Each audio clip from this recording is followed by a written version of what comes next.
Hello my friends, welcome to Monday the 30th of May 2016. I'm Doc Eon.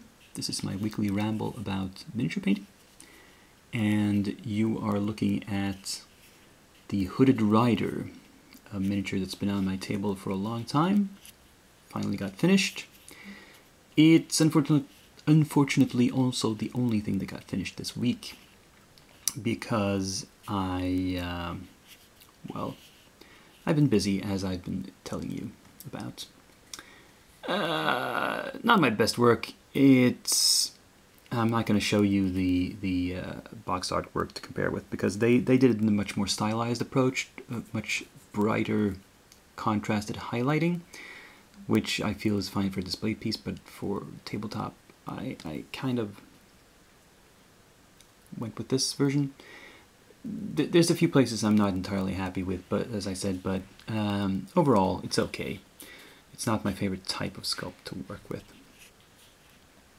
On a happier note, this episode is kind of an anniversary. About a month ago I told you that it was my 1-year anniversary on YouTube. This is the 1-year almost anniversary of this series of videos. I posted the very first Monday Miniatures Ramble on June 1st of 2015. So there's 2 days left until exactly 365 days. Or, well, 366 because it's a leap year. So, I've been doing this show every Monday without fail for a whole year. I'm impressed myself. And I hope you are too. Anyway, let's move on to works in progress. So I've gotten a start on all 7 of these. You might be able to tell that I've done the messy stuff first, the hair, and the metallics. They're not entirely complete. Well, I think the metallics are pretty close to being complete, but they need a little bit of touch-up. The hair is mostly done except on misdemeanor here. This needs darkening a little bit more. Looks a bit too bright. Otherwise, I'm really reasonably happy with that, and once I've cleaned up the metallics, I'll go on to the skin tones on all of them. Probably I'll do the skin tones for all of them at the same time, not because they're all going to look the same, but because it's just convenient to have, well, just a few different mixes on my palette and work on similar things at the same time. But then when I move on to the clothing, I'll do like 1 or 2 models at a time and focus on a few of them. So they will not all be finished at the same time. And I'm not sure anything's going to get finished until next week at all. This might be my first week where 0 completion rate unfortunately happens. But we'll see. And oh yeah, the other models I showed you in their boxes or blisters packs last week, I have not even unboxed them yet. Maybe I'll find time to prep them until next Monday, hopefully.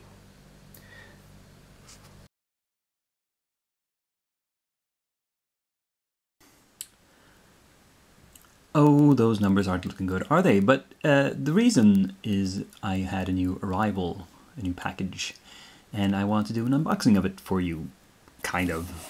I have a feeling this might be the the longest portion of this video this week. I got this from Heresy Miniatures.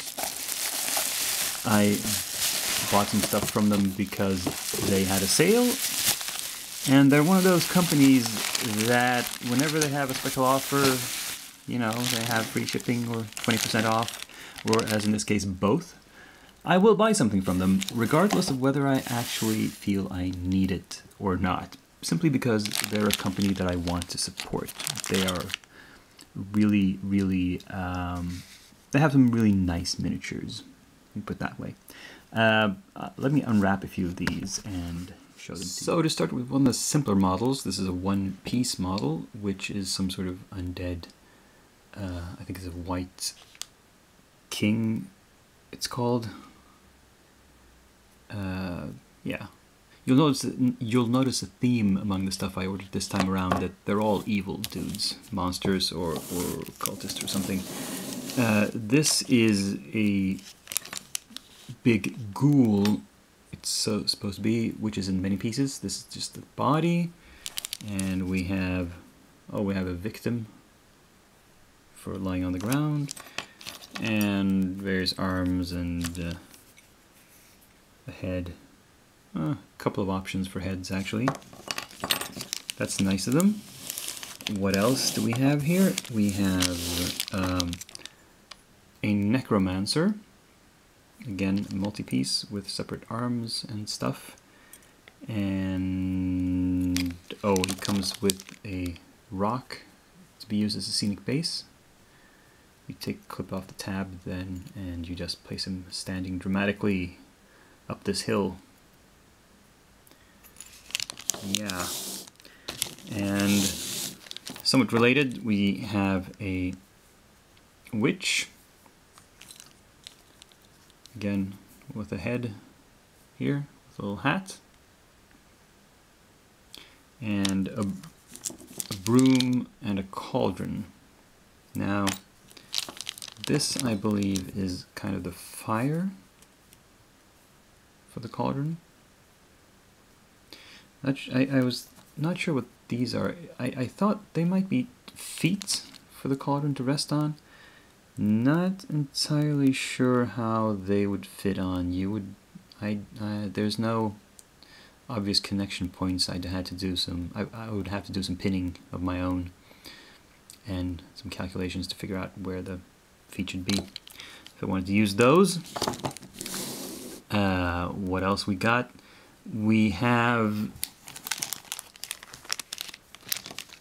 this guy, who's also some sort of evil wizard type with a horned helm and holding a staff of some sort.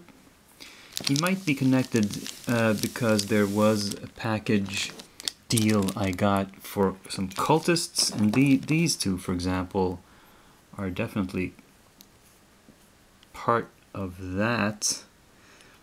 This one is a musician, and this here is a standard bearer of some sort. While, let me see, yes, this pack contains another 3 cultists with various scythes used as weapons, and they also come with 3 little pets in the form of some sort of grubs, some slugs. They're supposed to be evil somehow. Not sure how that works. Then we have this guy who's a flesh golem. He's kind of a Frankenstein's monster type mini. Again, 3 different options for the heads. That's kind of cool. 3 arms. I think you're only supposed to use 2 of them, but they give you a choice. Let's see, it's yeah, 1 left arm and 2 right arms. The 2 right arms are very similar. It's just the bend of the arm that's slightly different. The angle. And finally, the only kit that was not completely metal, this is Big Boris Mark III, who is a mostly resin kit comes with a scenic base, and it's a 3-part model, so to speak. This is most of the body is a resin piece, and he has the hand and the axe and a sheathed dagger or short sword that are metal and separate, and I suppose this sword goes on here. Yeah.